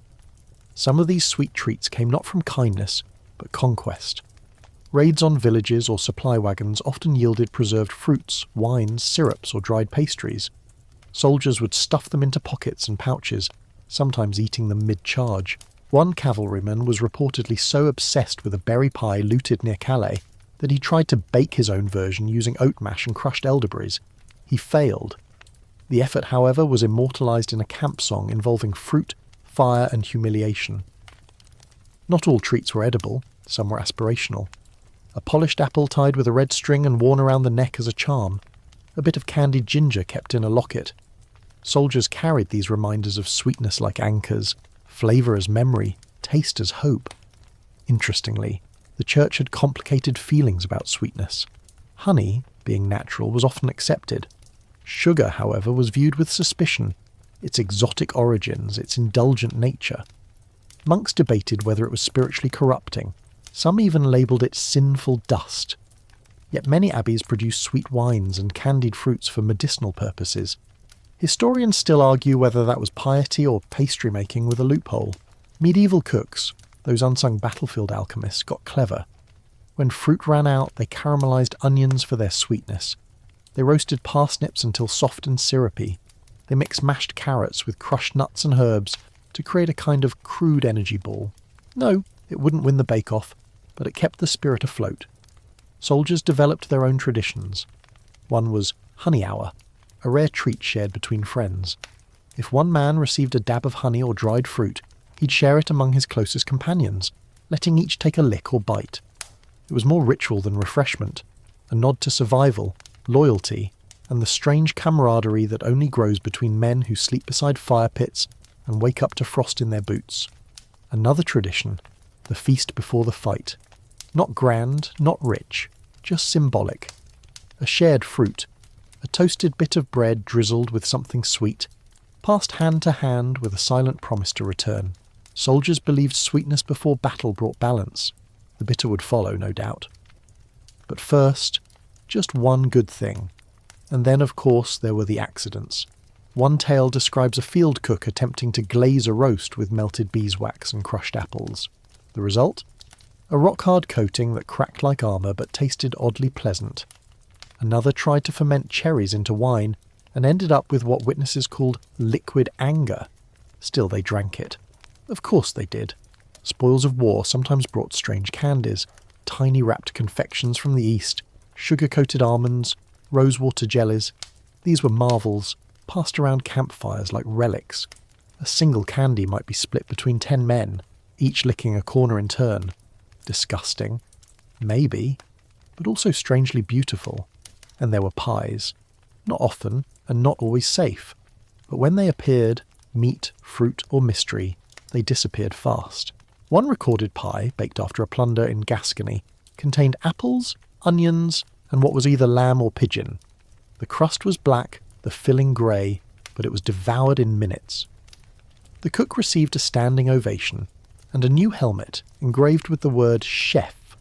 Pies, in fact, were the unofficial sweet danger crossover food. When supplies were good, cooks layered stewed fruit with lard-based crusts and baked them over coals or inside metal helms. The result? Something dense, warm, and comforting. The pie was more than food. It was home, folded into a crust. On rare nights, especially around solstices or feast days, commanders allowed sugar riots, small sanctioned bacchanals where soldiers could consume whatever sweet stores the army had managed to stash or steal. One such night ended with 3 soldiers fencing with licorice sticks and a brawl over honeycombs. No deaths, many laughs, 1 broken tooth. Even when sweets weren't available, soldiers recreated them with imagination. Wish puddings were bowls of plain grain or root mash eaten while imagining better ingredients. One would say, "Mine has cherries." Another, "Mine has cinnamon and figs." It became a game, a form of psychological seasoning, and bizarrely it helped. Of course, none of this sweetness lasted. It was consumed, fought over, remembered and mourned. Soldiers talked about sweets like lost lovers. Do you remember that plum tart in Avignon? The dried pears from the monastery? The honey cakes before winter? Their voices grew softer, eyes a little misty, the fire crackling with shared longing. One soldier wrote in his journal, rare enough in itself, a short prayer. "Bless the sweetness wherever it hides. Let it find me again." That scrap of parchment was found folded into his boot after a battle. No one knows if he lived, but the words did. As night deepens and the stars gather overhead, a few lucky soldiers pass around a small tin of raisins, hidden since the last raid. They don't speak, just pass, chew, smile. A moment, brief and golden, held in their mouths, because even on the battlefield, especially there, sweetness matters. Smoke coils gently upward, thick with the scent of burning wood, spilled fat, and something faintly scorched that might once have been bread. The camp is alive with the low din of boiling pots, clinking ladles, and the sizzle of meat meeting hot iron. In the centre of it all stands a sunken pit, ringed with stones and blackened with use. One of many battlefield kitchens scattered across the army's sprawl. It's here that soldiers discover the most sacred art of survival, cooking over open fire with absolutely no proper equipment and even fewer culinary rules. Field kitchens were not places of elegance or order. They were organised chaos. Pits, spits and pans built out of whatever was nearby. Helmets, shields, shovel heads, and even flat stones served as cookware. If it held heat and didn't explode, it was pressed into duty. A sword stuck upright in the ground with strips of meat hanging over it became a rotisserie. A buckler turned convex side up was a frying pan. A pot? Luxury. If your unit had one, it was treated like a relic, kissed goodnight, and occasionally fought over. But despite the primitive conditions, the creativity of medieval field cooks knew no bounds. Given just salt, grain, fat and fire, they created entire menus, some edible, some less so. There was no consistency, no hygiene rating, and absolutely no recipe books. Every dish was improvised, every success a miracle. The most common structure was the fire pit. Dug shallow or built above ground with rocks, it burned all day. Soldiers took shifts tending it, feeding it with chopped logs or scavenged branches. The pit's heat had to be managed carefully. Too much, and your stew turned to charcoal soup. Too little, and your barley mash became a cold, sullen paste that sulked in the bowl. Meat, when available, was grilled on spits, skewered on daggers, or slapped directly onto hot stones. Soldiers called this shield steak, especially when the meat cooked on actual shields, a practice both efficient and undeniably brave. The results were uneven, often burnt on the outside and raw in the centre. Just like my patience, one tired knight joked. Boiling was popular and practical. Soldiers boiled everything: meat, roots, grain, even old bread. A communal pot hung over the fire, fed by whatever ingredients could be spared. Leftovers from days prior thickened the stew, creating a kind of medieval chili that changed daily. It was affectionately dubbed Forever Soup. Some claimed it had been boiling since the last campaign. No one could remember its first ingredient. Cooks often leaned on 3 battlefield staples: onions, garlic, and leeks. They were cheap, easy to store, and could transform nearly any dish into something vaguely recognisable. One unit in Burgundy made warrior's broth with leeks, barley, and bone shavings boiled until the marrow surrendered. It wasn't tasty, but it filled a man's stomach and distracted him from the taste of his own armour sweat. Spices were rare but treasured. Black pepper, cinnamon, cloves. These were riches. A pinch might be saved for feast days or traded for equipment. Soldiers who had travelled east or served noble houses sometimes carried personal spice pouches. One German crossbowman was infamous for adding nutmeg to everything, including roasted turnips and ale. He was both feared and followed. Char was unavoidable. Food burned often. Thin gruel stuck to the sides of pots and crisped into black crusts. Bread turned to bricks if left on the fire for more than a minute. Yet even this became part of the process. Soldiers developed a fondness for burnt bits, those smoky fragments that crackled with accidental flavour. If it crunches, it counts, became a camp motto. Baking was an adventure in futility and faith. Without ovens, soldiers baked in coals or buried their dough in ash. Flatbreads were slapped against hot stones and peeled off with knives or bare fingers, depending on how many they had left. One English archer described the process as convincing flour to become food by threatening it with fire. Sometimes, when conditions allowed, cooks built dome ovens from mud and straw, letting them dry before use. These earthen ovens could bake basic loaves, pies, and even small roasts, but they were delicate and time-consuming. If the army moved too fast, the ovens were left behind, sad, warm tombs for half-baked dreams. Frying happened, but rarely. It required fat, precious and limited. Still, when an animal was freshly butchered, cooks might use the rendered lard to fry cakes or meat scraps. These were called grease coins, and passed around like tokens of good luck. One soldier swore that eating a fried oatcake before battle made his armour feel lighter. It didn't, but he believed it. Water was tricky. Rivers offered plenty, but boiling was essential. No one wanted to relive the Splat March of 1339, when an entire division drank unboiled river water and spent 3 days soiling their armour from the inside out. After that, field cooks became vigilant. If it didn't boil, it didn't get served. Food rotation was another strategy. The first batch fed the front line. Later, the leftovers went to reserves and servants. Finally, the burnt crusts and boiled bones were scraped together for the horses, dogs, and anyone desperate enough to eat behind the tent. Nothing wasted. Everything transformed. Campfire cooking was communal, almost sacred. Men gathered around the pit not just to eat, but to talk, laugh, and vent.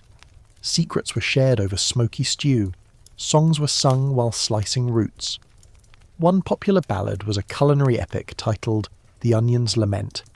No surviving lyrics, but the melody allegedly resembled the sound of boiling cabbage.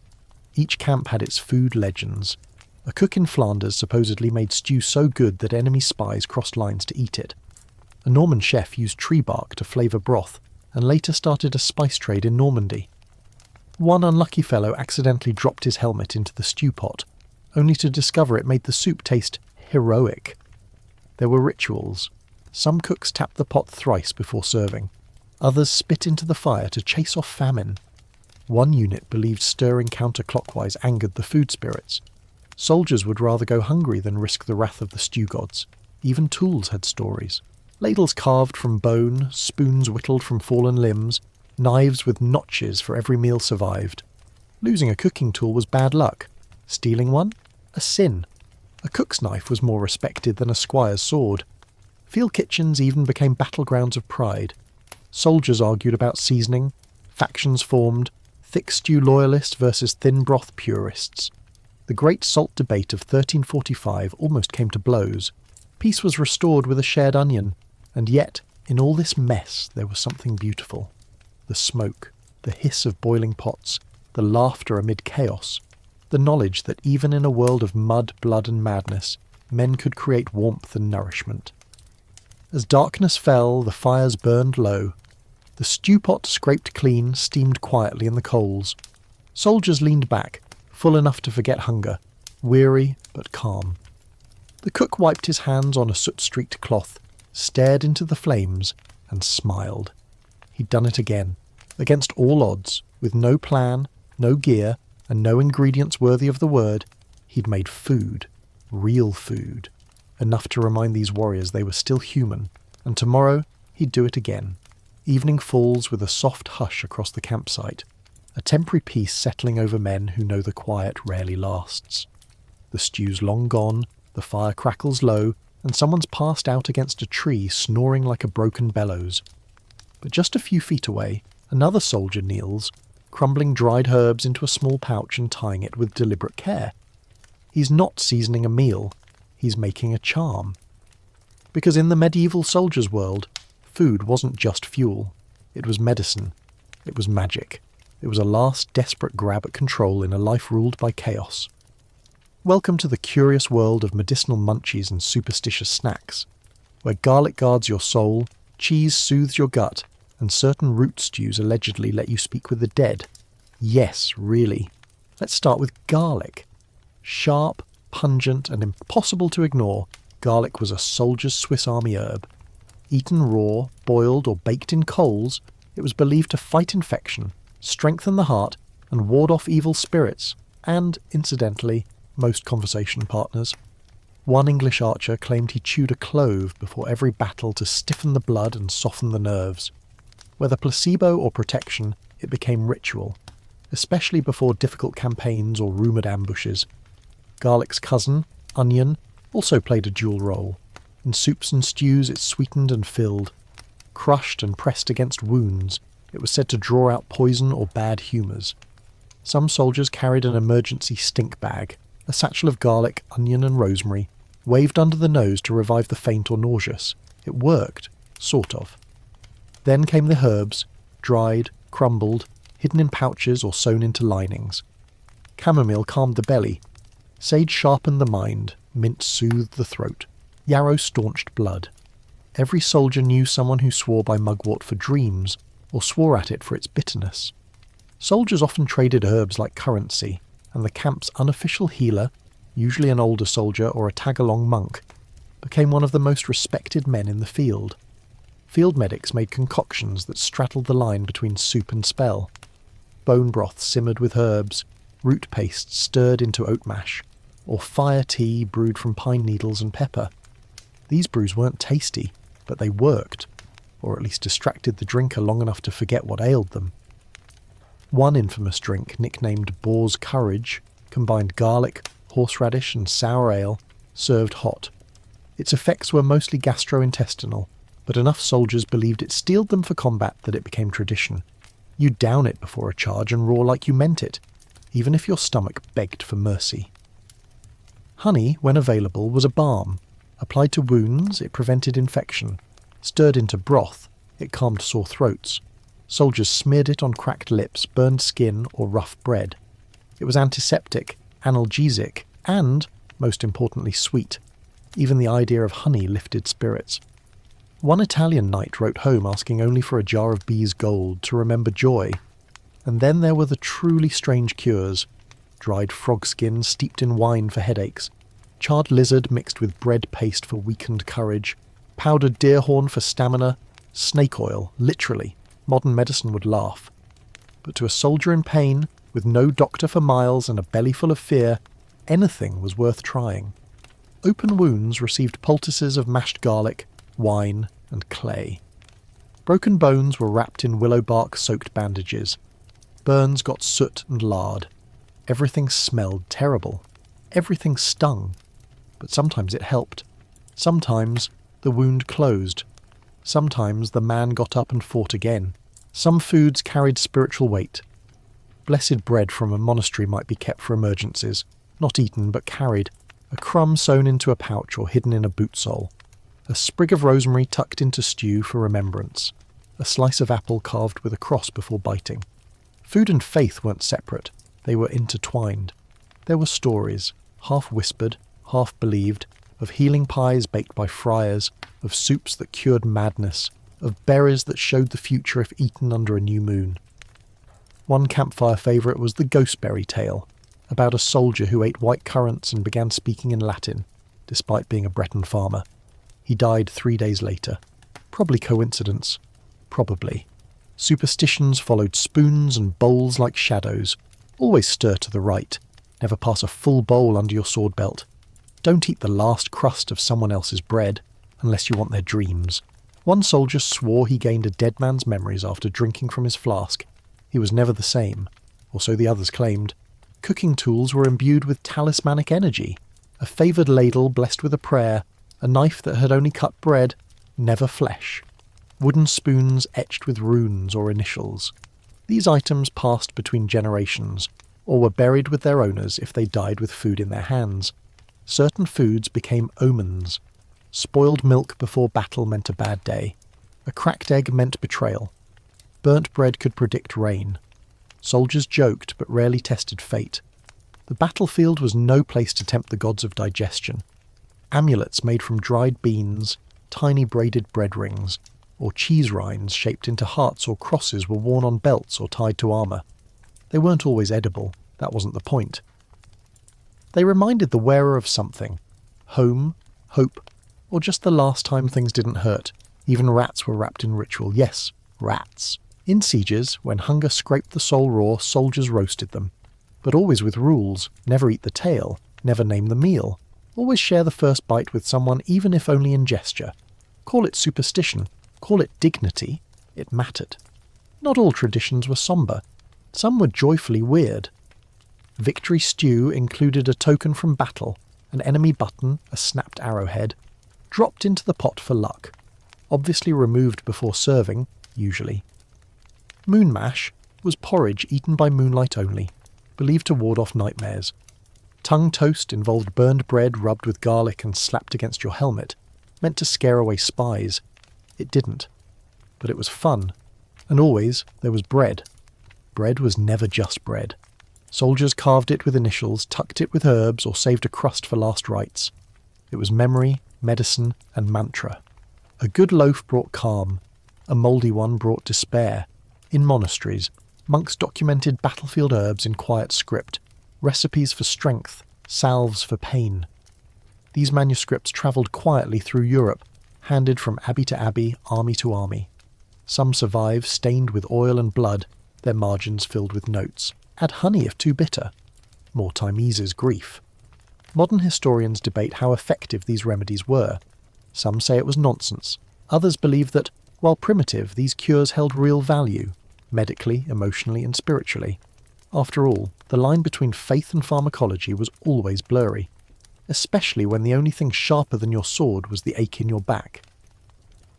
As the fire dwindles and stars bloom overhead, one soldier wraps his sore knee in cabbage leaves soaked in warm ale, another rubs mint on his temples, a third clutches a pouch of dried lavender, eyes shut, breathing slow. They're not priests, not healers, not alchemists. Just tired men hoping that what they eat, drink or carry might keep them whole a little longer. And sometimes it does. The moon is a pale coin above the horizon as footsteps echo through the camp's darker corners. Quieter, sharper, more deliberate than the shuffling of exhausted soldiers. These are the feet of men on a different sort of mission. Not glory, not defence, just food. Because when the stew pot runs dry and rations vanish into the bellies of generals and officers, soldiers do what they must. They steal, they bribe, they scavenge. Welcome to the gritty underbelly of battlefield sustenance, food theft, culinary corruption, and edible booty. Let's be clear. Stealing food wasn't just an occasional bad decision, it was a regular part of campaign life. Medieval logistics were patchy at best. Supply lines snapped like cheap arrows, transport wagons got stuck in the mud or looted by rival armies, and more often than not, what food did arrive ended up in the hands of those with titles, horses, or friends in the quartermaster's tent. That left the common soldier to improvise, and oh, did they! Raiding was the classic go-to. If a village lay nearby, regardless of allegiance, it was often stripped of grain, livestock, wine, and even the family pies cooling on windowsills. Soldiers called it foraging, but it was looting with a grin. One popular saying went, "The king feeds with tax, the soldier feeds with axe." Accurate. Pigs and chickens were the prime targets, portable, noisy, and undeniably edible. A single piglet could disappear into the night with 3 men and a quiet plan. The trick was silence, speed, and knowing which officer could be bribed to unsee the breakfast roasting on your spit. Many commanders turned a blind eye, as long as the theft didn't interfere with morale or diplomacy. But raids weren't the only option. The internal food black market was alive and well. Cooks, quartermasters, and supply clerks often ran side hustles, trading extra rations for favours, gear, or small luxuries. One documented case from a Flemish campaign reveals a soldier trading his boots for a week's worth of cheese and barley. He regretted it immediately, but reported eating well before limping terribly. Bribery was everywhere. A soldier might offer a bottle of stolen wine for access to a flour barrel. A knight on guard duty could be sold in exchange for dried figs. Promises were made, some fulfilled, others not. In one infamous incident near Ghent, a young squire promised to polish a knight's armour every day for a month just for a single smoked eel. He delivered. The eel did not. Food theft also spawned elaborate schemes. Soldiers dug tiny tunnels under supply carts. They lifted canvas flaps and scooped flour with their helmets. They trained dogs to carry stolen sausage strings back to tents. One daring group disguised themselves as monks to infiltrate a donation shipment. Their robes hid enough bread to feed 10 men for 2 days. No one confessed. And then there were the organised procurement teams, unofficial squads tasked with obtaining food by any means short of stabbing their own officers. These teams operated under quiet nods from higher-ups, who understood that empty stomachs led to mutiny. They'd leave at dusk, return by dawn, packs full of grain, wine, sometimes a goat. Whether these items were found, purchased, or acquired through extremely persuasive pointing was a question no one asked. One soldier-turned-cook, nicknamed Three Chickens Hugh, earned his moniker by consistently providing poultry, despite there being none in sight. His secret: he bred pigeons in his tent. Tiny, fat pigeons. He claimed they were sky chickens, and fed them grain smuggled from supply wagons. When asked if this was efficient, he replied, "They taste like hope." Food was also looted from the dead. After a battle, corpses were searched not just for weapons and coin, but snacks. Soldiers carried dried meat, bread and cheese into combat. Many never ate it. Others, less sentimental, saw opportunity. One chronicle from the Crusades describes a knight's pouch containing figs, smoked lamb, and a bottle of spiced wine, all consumed by his enemy before sunset. Moral ambiguity was part of the job. Food theft wasn't heroic, but it was necessary. When your choices are hunger or sin, sin starts to smell a lot like roast pork. Some commanders attempted reform. They issued strict ration rules, assigned guards to supply tents, even publicly flogged food thieves. It didn't help. Soldiers just got sneakier. One infamous prank involved a fake stew pot filled with rocks and water. While guards protected it, the real stew simmered quietly behind a latrine, seasoned with sweet herbs and victory. Women who followed the army, camp followers, wives, unofficial medics, also joined the food hustle. Some sold scraps they pilfered from officer tables. Others brewed cheap ale and watered it down. One woman, known as Lady Lard, reportedly charged for spoonfuls of goose fat with a slice of onion. Her customers, everyone who still had teeth, Even religion couldn't stop it. Monks travelling with armies often baked loaves for the faithful. These loaves were meant to be distributed during sermons or feast days. But soldiers frequently relieved the monks of their burden before blessings could be said. In one case, a chapel tent was raided by a group of famished bowmen who left behind a note, "God fed us. Thank him." Food theft wasn't always successful. Some soldiers got caught, especially when drunk, bragging or carrying a live pig through a command tent. Punishments varied: extra duty, loss of ration, public humiliation. One unlucky thief was made to wear a cabbage on his head for 3 days, branded the Vegetable King. He leaned into it, apparently, but most got away. Hunger made clever men out of brutes. They dug under fences, lied with smiling eyes, and bartered with charm. When desperation took over, morality was paused. After all, a full belly marches faster than an empty one. Theft also bred innovation. Soldiers learned to disguise smells, roasting meat masked by burning herbs. They cooked in hidden pits, muffled clanging pans with cloth, even practiced silent cooking, using preheated stones to sear food with no fire crackle. One archer claimed he could bake bread with body heat alone, unverified, hopefully untrue. At times, food theft crossed enemy lines. Scouts snuck into rival camps under moonlight, stealing cheese, sacks of grain, once even a crate of dried cherries. This last event caused the opposing army to retaliate with what's now known as the Raisin Skirmish. No casualties, but a lot of bruises and one very famous pie. But it wasn't all jokes. Starvation was real. Some campaigns were defined by hunger more than combat.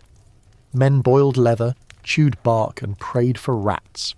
So when a man stole food, he wasn't a villain. He was trying to live.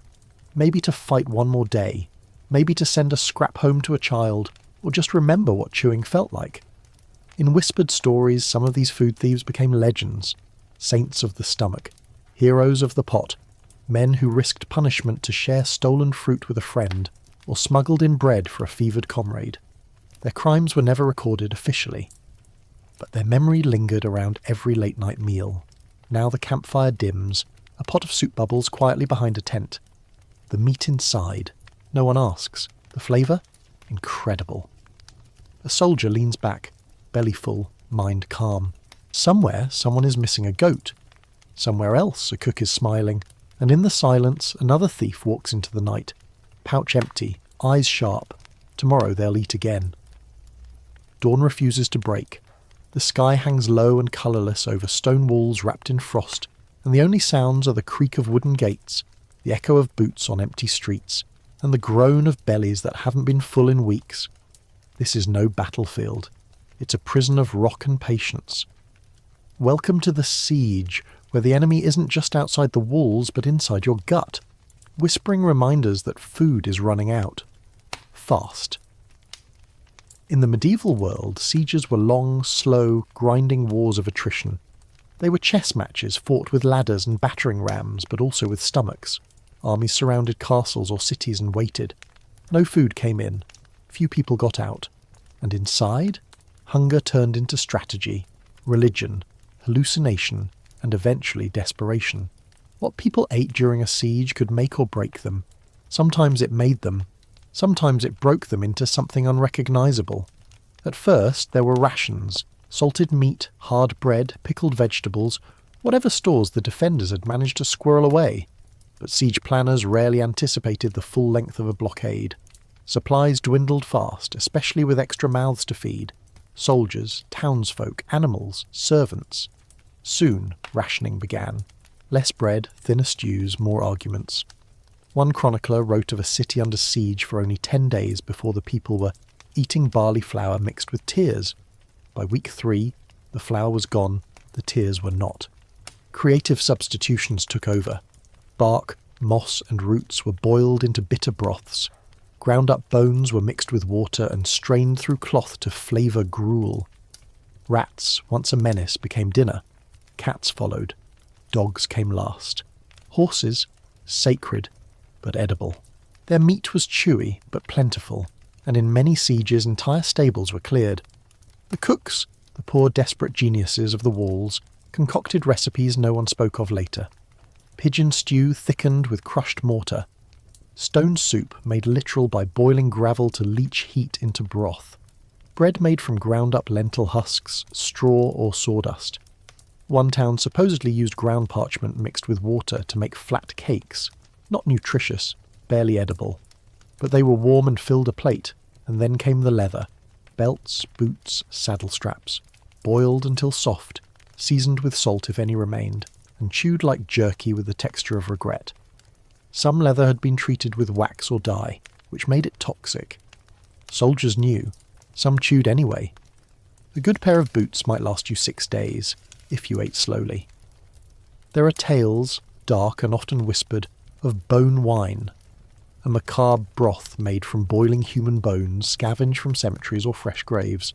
Historians still argue whether this was fact or horror story exaggeration. Either way, the rumour alone was enough to haunt every besieged soul who passed by a smoke-thickened kitchen tent. Even insects weren't safe. Ants were crushed into paste, beetles roasted, worms boiled or baked into bread like protein sprinkles. One siege record mentions locust pancakes made from whatever bugs fell from the sky. A plague, but with breakfast. Then there were the siege pies. No, not like the sweet cherry or meat ones from happier chapters. These were mystery pies with fillings best left undescribed. Urban legends claim some contained rat, cat, even human meat. One city made shadow pies, served only after sunset to hide the ingredients. Whether these were real or just propaganda, they terrified everyone, and sometimes fear was more filling than food. Religion became a crutch and a trap. Fasting, once a virtue, became forced. Some believed starvation was a form of purification. Others prayed over empty bowls, hoping for divine intervention. Miracles were rare. One monk reported that bread once fell from the sky during morning prayer. Turns out it had been thrown over the wall by a mocking enemy. The monk wept and ate anyway. Black markets bloomed even here. Some soldiers hoarded crumbs, dried meat slivers, or stolen grain. They sold them in back alleys for fortunes, coins that meant nothing while the gates stayed shut. One knight paid his life savings for a single boiled egg. It was rotten. He ate it with tears in his eyes and called it a small miracle. Food theft became common. Families turned on each other. Soldiers raided cellars they'd sworn to protect. Even churches weren't safe. Sacred wafers vanished from altars. Some said it was a crime. Others called it communion. Of course, ingenuity persisted. Defenders caught rainwater and used it to boil wild herbs into tea. They planted rooftop gardens, tiny plots of carrots or chard that barely broke the soil but offered hope. Children caught sparrows with snares made from hair. One siege featured a legendary soup pot that never emptied, thanks to one cook's endless resourcefulness and a lot of secrecy. Artistic souls didn't vanish. A starving bard in one besieged city composed a ballad titled Feast of the Imagined, sung to distract townsfolk during meal hours. The chorus listed mythical dishes: roast unicorn, honeyed apples, snow pheasant pies. No one believed it, but everyone sang along. Better that than listening to your stomach echo. Siege etiquette changed. Table manners vanished. People licked bowls clean, scraped bones with knives, chewed every crust until it dissolved. Food was no longer shared freely, unless with family, and even that frayed under pressure. A man once stabbed his brother over a single boiled potato. They said he was kind to him after the meal. Guilt is easier on a full stomach. Victory in a siege rarely came with celebration. Survivors emerged gaunt, weak, and distrustful. One castle opened its gates after 6 months. The first thing the commander requested: cheese. They gave him a wheel of goat cheese and a cup of wine. He ate in silence, then wept for 20 minutes. They buried his sword with that empty cup. And what of the besiegers? Soldiers on the outside also faced hunger, especially when supply lines failed or defenders burned nearby fields. They too ate poorly, though not as poorly. Sometimes they mocked the defenders, launching loaves over walls or setting up banquet tables in view. Other times they made deals: food for information, safe passage for a loaf. Siege wasn't just war, it was negotiation with knives. The worst accounts come from cities that held too long. By the end, there was no food, no hope, no humanity left. Chronicles speak of madness, of people eating parchment, grass, each other, each. Modern historians debate the details, some say exaggeration. Others find too many matching records to dismiss it. But in quieter sieges, people found dignity. They shared crusts, told jokes, taught children to cook imaginary meals. One woman made dolls out of turnip tops to keep her daughter from crying. One baker made a game out of flour sweeping, letting children draw shapes in the dust before scooping it into the mixing bowl. There's something astonishing in that. The will to find comfort, humour and community while gnawing on bark and bone. And when the gates finally opened, when the siege ended, by surrender, negotiation or victory, the first thing most people asked for wasn't money or news. It was food. A real meal, bread with butter, a slice of roast, a bowl of soup made with more than weeds and prayer. One knight recorded in his diary, "When the gates broke, I asked not for wine or victory, but for an egg, boiled in clean water. It was the finest meal of my life." As the stars return and the fires inside the besieged walls flicker low, a final pot of broth simmers quietly. It smells of herbs and hope. A spoon stirs. A hand reaches. For a moment, hunger fades. And that, in a siege, is triumph. The sun blazes overhead like it's trying to boil the air itself, and the battlefield, just hours ago a scene of dust, metal and panic, now lies still. Helmets are off. Swords are down, and somewhere behind the front line a pair of soldiers drag a massive wooden barrel into place, slapping it like an old friend. The battle is over. The feast is about to begin. Victory feasts were the medieval soldier's greatest reward. Not medals, not speeches, not even loot. No, it was meat roasting on open flames, ale flowing like rivers, and the rare chance to forget everything that came before. It wasn't always planned. Often, it sprang from adrenaline, instinct, and the sudden joyful realization: we survived. The feast usually started with meat, lots of it. Animals captured, slaughtered, and skewered whole. Pigs, goats, chickens, sometimes even cattle, if the camp had time to butcher and share. The cuts weren't elegant. Axes did the job. The fire roared, and carcasses rotated on giant spits or balanced precariously over makeshift stone pits. The smell was overwhelming, especially after weeks of salted meat and pottage. Smoky fat, sizzling skin, the kind of aroma that made men weep, laugh and devour in the same breath. Meat meant celebration. Soldiers tore into it with fingers and daggers, ripping hunks from bones, char clinging to lips. They didn't wait for full cooking, and no one dared criticise the doneness. If it bled a little, fine. If it burned, so be it. You were alive. That was the seasoning. Next came the bread, freshly baked if anyone had flour and the presence of mind to get a fire going early. Most of the time it was just rewarmed loaves from storage, but even that tasted luxurious next to siege crumbs. Some soldiers dipped it in meat drippings. Others wrapped hot chunks of pork in slices to make battle witches. Yes, they had sandwich culture, loosely. Ale was everywhere. Buckets, barrels, wineskins, helmets, in emergencies. Soldiers drank deep and fast, toasting fallen friends and favourite commanders. They poured out small cups for the dead, raised their voices in song and often made terrible toasts. One particularly terrible one: "To the arrows we dodged and the stews we didn't." It rhymed better in Middle English. Wine appeared too, especially after raids, or if the region was wealthy. The good stuff went to officers. The rest? Shared in crude cups, often mixed with water to stretch it. Or not. One soldier drank wine straight from the barrel tap and passed out inside it. They found him hours later, drunk and extremely pruny. Celebratory foods weren't all about meat and drink. There were cakes, yes, even on campaign. Not the frosted kind, but dense fruit-studded loaves soaked in wine or ale and wrapped in cloth. These were saved for major wins, guarded fiercely and unveiled like holy relics. Some were sent from home, others baked by camp cooks who knew morale was the difference between desertion and duty. Dried fruits and nuts, often looted or traded, were tossed into stews or munched straight. A few lucky camps even prepared spice sausages, stuffed with herbs and garlic. The smell alone lifted spirits. The taste? Bliss, especially when the only other flavour you'd known for weeks was burned root with ash undertones. Cheese made a comeback too. Soldiers brought out wheels they'd hoarded, cracking the hard rinds and slicing them for sharing. The good kind, aged and sharp, sparked debates. One knight argued cheddar was superior to goat's cheese. The archer disagreed, with his fists. Later they shared both cheeses over flatbread and called it a draw. Victory feasts also meant noise. Singing erupted quickly, drinking songs, marching songs, and the ever-popular Ballad of the Missing Sausage, which no one sang well but everyone loved. Instruments were scarce, so mugs clanged, helmets became drums, and spoons made excellent castanets. The music wasn't good, but it was honest. Dancing followed. Lopsided, boot-heavy, occasionally violent dancing.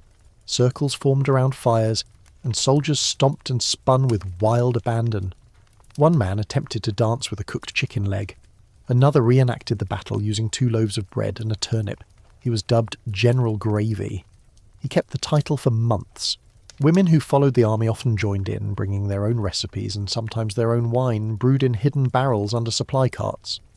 One such barrel, discovered by accident after a sudden rut in the road, spilled a week's worth of peach glory wine across the dirt.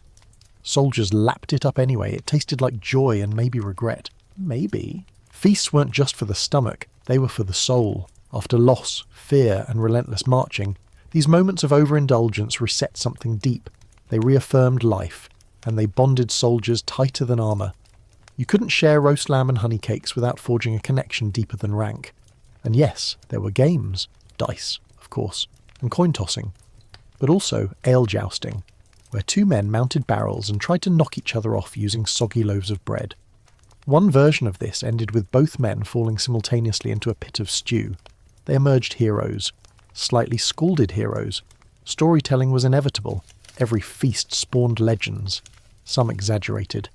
I caught 3 arrows, chewed 1, and shot it back. Some oddly specific. I saw a goat knock down a knight and take his helmet. Some poignant. A whispered tale about a friend who didn't make it, and the stew they used to cook together. Those stories lasted. Some camps performed mock trials, not for crime, but for humour. You're accused of burning the bread. Guilty. Sentence. Kiss the cook's foot or down a cup of onion wine. Laughter roared, shoulders eased, and the war, just for a while, felt very far away. Not all feasts were loud, some were quiet. A group sitting around a pot, passing spoonfuls, sharing soft words and long silences. Remembering names, honouring absences. Those meals had no singing, but carried the weight of love. Of course, feasts sometimes spiralled. Fights broke out, tents collapsed. One feast ended with someone fencing with skewers, and another stuck in a tree with no pants. These were forgiven, usually. A full stomach dulled grudges, unless you stole someone's cheese. That was never okay. Officers occasionally joined, though at a safe distance.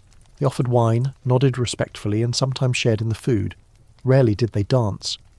One bold captain attempted a jig, tripped, and landed in a gravy pot. His men nicknamed him Sir Sauce. He bore it with grace. The end of a feast came slowly.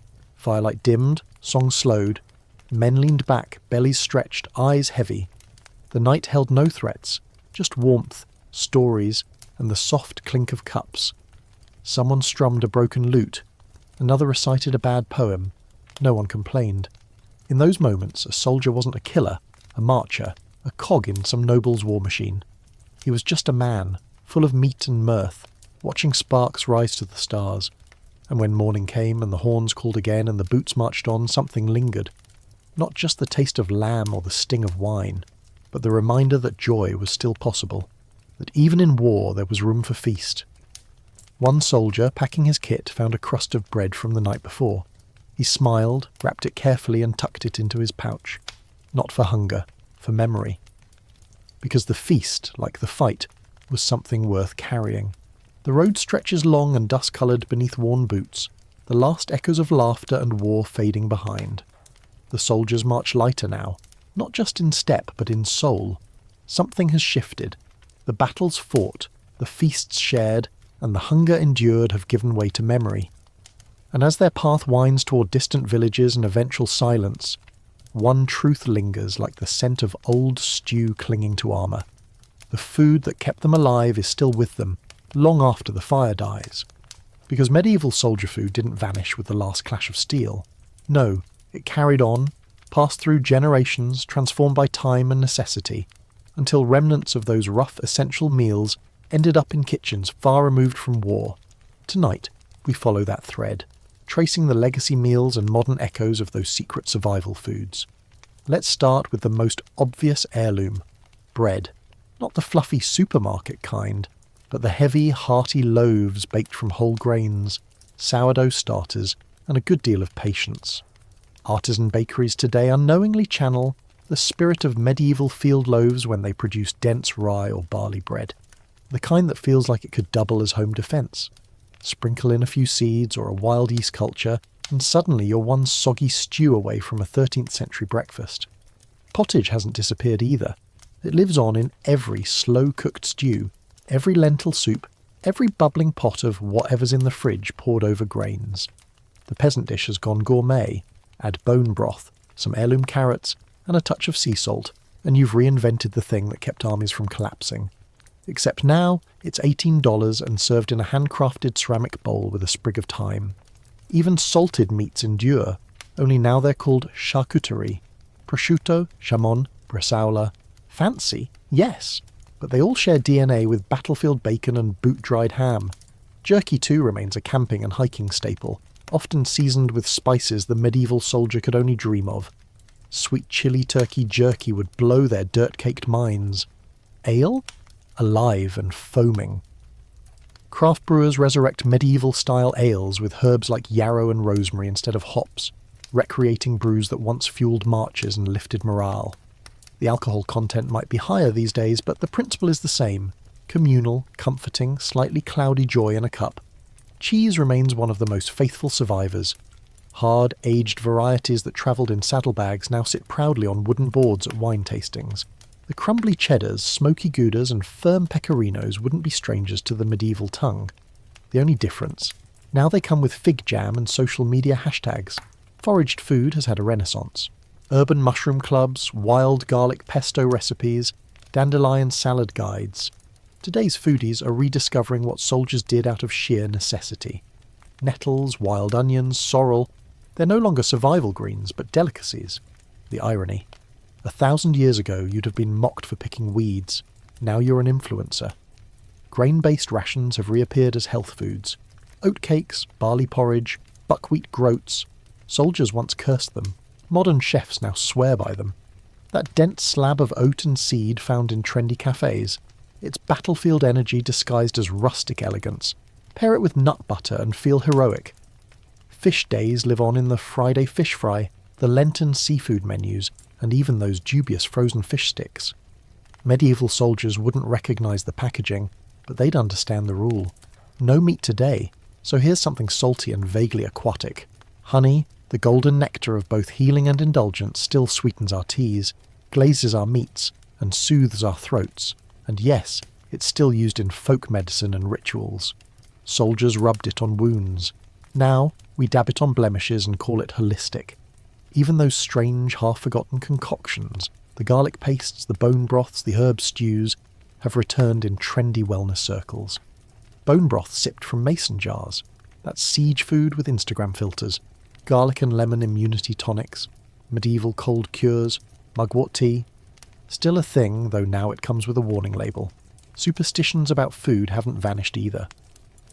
We knock on wood, toss salt over shoulders, cut cross patterns into bread dough. Soldiers believed food could protect the soul. We believe certain meals bring luck, comfort or clarity. The ritual's changed. The belief remains. Campfire cooking has gone upscale. Now it's open flame cuisine, meat roasted on skewers over fire, a medieval field lunch rebranded as Argentinian asado or Mongolian barbecue, flatbread baked on hot stones. Now it's artisan naan or wood-fired pizza crust. Same flames, better marketing. And then there are the feast traditions. The post-victory meals, the celebratory roasts, the food and music gatherings. They live on in holiday dinners, backyard barbecues, wedding banquets, graduation cakes. Any time we mark survival, success, or simply making it through another week with shared food and raised glasses, we echo those soldiers dancing badly around a barrel of ale and a spit-roasted goat. Some foods have vanished, thankfully. Boiled leather is not making a comeback. Rat stew isn't getting a Michelin star, but their spirit of invention, of endurance, remains in every makeshift pantry meal, every late-night creation scraped from the fridge. Even the food theft has its parallels. Office lunch bandits, roommate fridge raids, secret bites from the cake before it's served. The stakes are lower, the setting less desperate. But the instinct is the same. Hunger doesn't wait for permission, and while we no longer risk our lives for a stale wedge of cheese or a cup of tepid ale, we do remember, in our bones, what it means to gather, to cook, to eat with purpose, to turn scarcity into something warm, to turn meals into memory. Somewhere tonight a soldier eats a ration, modern, sleek, vacuum-sealed, and finds it awful but oddly familiar. Somewhere else, someone stirs barley into a pot, not knowing their spoon echoes a 1,000-year rhythm, a rhythm of survival, of grit, of strange recipes and quiet gratitude. And maybe, just maybe, someone leans over a campfire, on a hike, at a festival, or in their backyard, and places bread on a hot stone. They watch it puff, blacken, and finally break with a soft sigh. And in that moment, whether they know it or not, they're tasting history. So now, dear listener, the fires have cooled, the spoons are clean, and the final crumbs have been tucked away in satchels of memory. We've walked through smoke and silence, trudged behind warriors with empty bellies and full hearts, and tasted the simple, secret resilience that only food, odd, humble, survival food, can offer. Let the echoes fade now.